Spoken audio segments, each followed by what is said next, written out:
guys, I'm doing another video. This one's on the world rankings and the permutations of what can possibly happen to the rankings after this weekend's Rugby Championship fixtures. It can be quite big changes over here.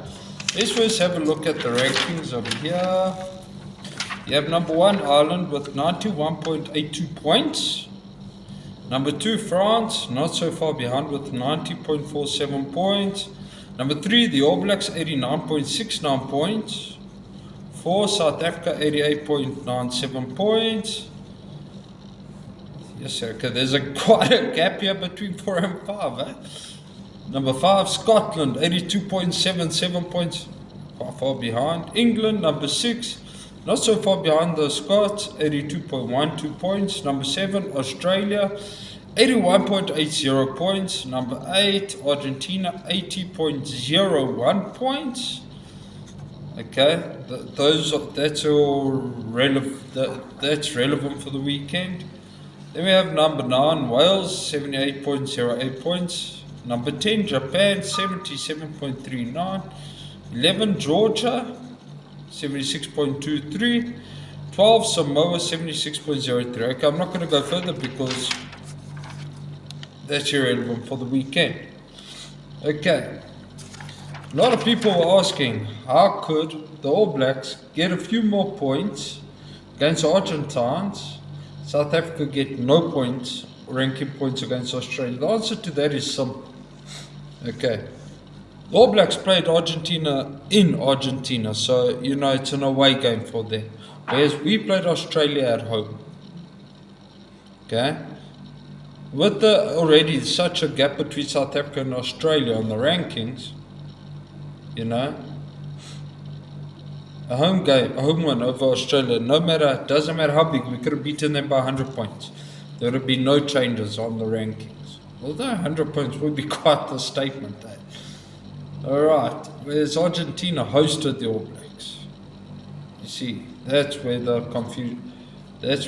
change comes. Now, the changes that are possible. If the All Blacks beat South Africa by 16 or more points, the All Blacks can overtake France and move up to number 2 in the world. Okay? If the All Blacks win by less than by 15 or less points, they close the gap between them and France, but they don't overtake the French. Okay? Any win by any margin for South Africa would see us overtake the All Blacks at number 3. Okay? A loss, doesn't matter how big the loss is, we will not forbid, we will not move below 4th. As you can see, as I mentioned, the gap is so big between 4 and 5. That also just shows me the gaps, like in competitiveness, between the top 4 and 5 to 8. Which also to me, you know, only 2 groups of the World Cup are going to really be competitive. Okay. Alright, now Australia, Argentina. Okay. A win for Argentina. Any margin. Sorry, a win for Argentina by 60 or more points would see Argentina overtake Australia. Okay. Alright. A win for Australia by any margin against Argentines would see Australia overtake England on the world rankings. A win by 16 or more points for Australia would see Australia move up to 5th and overtake the Scottish. Okay? Although it's a home game, but the margin of points between Australia and Argentina is not so big. Okay? Look, I still say they need to change, make a few changes to how they calculate the world rankings here. Okay?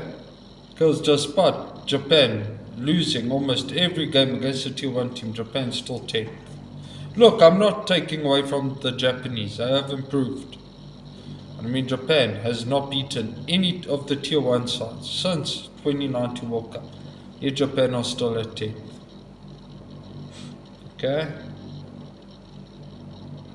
Yeah.